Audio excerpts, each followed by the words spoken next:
Hello friend, नमस्कार दोस्तों। आज मैं आपको बताऊंगी एचपीवी इन्फेक्शन के बारे में और एचपीवी इन्फेक्शन को रोकने के लिए कौन सी वैक्सीन दी जाती है। इस वैक्सीन से संबंधित जानकारी आज मैं आप सभी को दूंगी।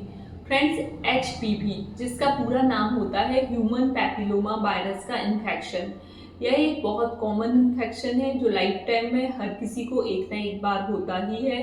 यह एक बहुत खतरनाक वायरस होता है जो कि कैंसर कॉज करता है।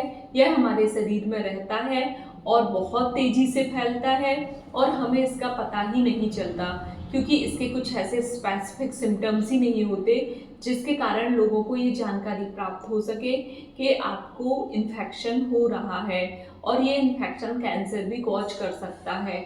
ये वायरस इतना ज़्यादा हार्मफुल होता है।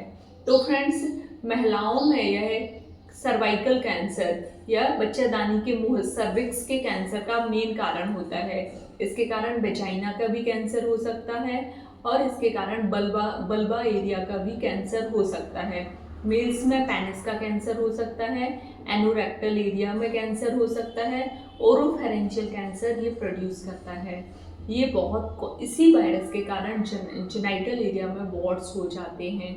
यह वायरस बहुत ही ज़्यादा खतरनाक होता है, इसलिए इसको रोकने के लिए हमें वैक्सीनेशन की ज़रूरत होती है।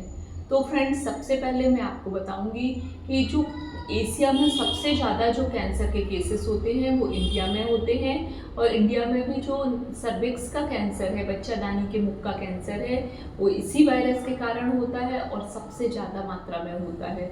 लेकिन फिर भी हम इस वैक्सीन को नहीं लग पाते हैं और इसकी जानकारी ही हमें नहीं होती है, क्योंकि फ्रेंड्स, बच्चेदानी का जो कैंसर होता है, बच्चेदानी के मुख का जो कैंसर होता है सर्विक्स का, वह जो कैंसर होता है उसके कोई स्पेसिफिक सिम्टम्स नहीं होते हैं। एकदम नॉर्मल सिम्टम्स होते हैं जो हर किसी की लाइफ में होते रहते हैं, तो लोगों को इसके बारे में जानकारी ही नहीं होती है। जैसे कि पीरियड्स के बीच में ब्लीडिंग का होना, या फिर पीरियड्स के बीच में ब्लीडिंग का होना, एसिडिटी, फुलनेस का होना, ये सारे जो सिम्टम्स होते हैं वो इसी कैंसर के, इसी वायरस के कारण ही होते हैं। ये कैंसर के ही सिम्टम्स बीच बीच में आने लगते हैं, क्योंकि नॉर्मल सिम्टम्स के जैसे ही होते हैं। फिर कई कई बार इसके कारण जेनिटल एरिया में वॉर्ड्स देखने को मिलते हैं, जिसे देख के पेशेंट फिर भी दिखा लेता है, बाकी नॉर्मल सिम्टम्स को तो इग्नोर ही करता है। तो फ्रेंड्स, इन कैंसर के केसेस को रोकने के लिए हमें इस वायरस के अगेंस्ट में वैक्सीन लगवाना चाहिए। ह्यूमन एचपीवी वैक्सीन जिसका नाम होता है, जो कि डिफरेंट ब्रांड्स बनाते हैं जैसे गार्डिसेला और अदर कंपनी सर्वारिक्स, जो कि कॉमन कंपनीज के ब्रांड्स होते हैं।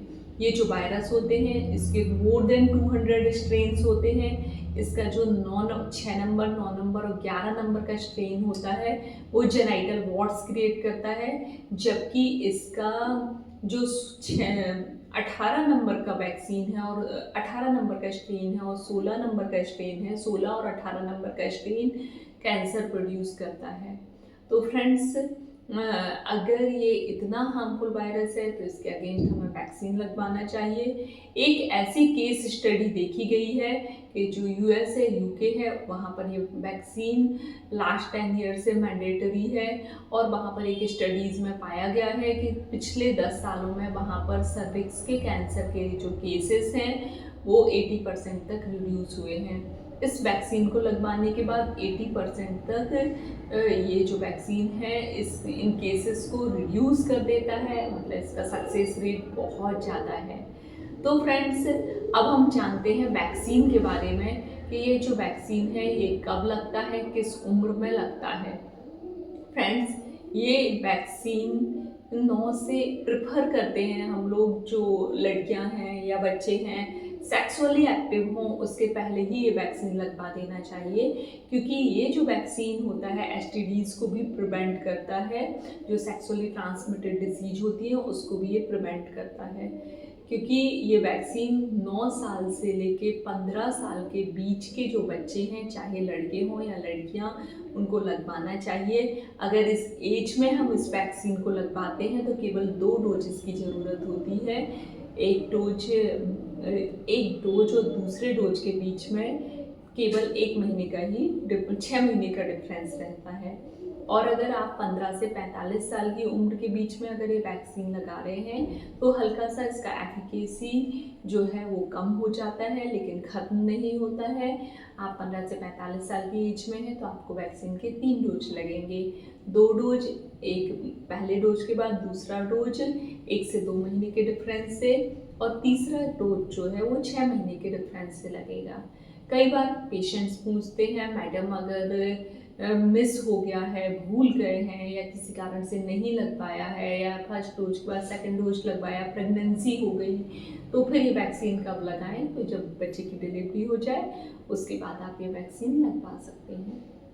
और अगर किसी कारण से और भी मिस हो गया है तो जब आपको समय मिले आप तब वो वैक्सीन का डोज लगवा सकते हैं।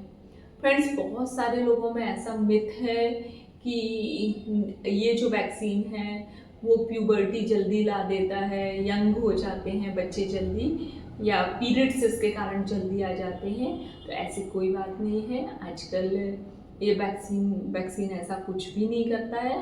केवल बहुत सारे लोगों ने ऐसे मिथ या धारणाएं, भ्रांतियां बनाती हैं। एक बहुत कॉमन क्वेश्चन होता है, ये जो वैक्सीन है इसके कारण बहुत सारे साइड इफ़ेक्ट होते हैं। तो फ्रेंड्स, ऐसा भी नहीं है, इस वैक्सीन से कोई साइड इफ़ेक्ट नहीं होता है।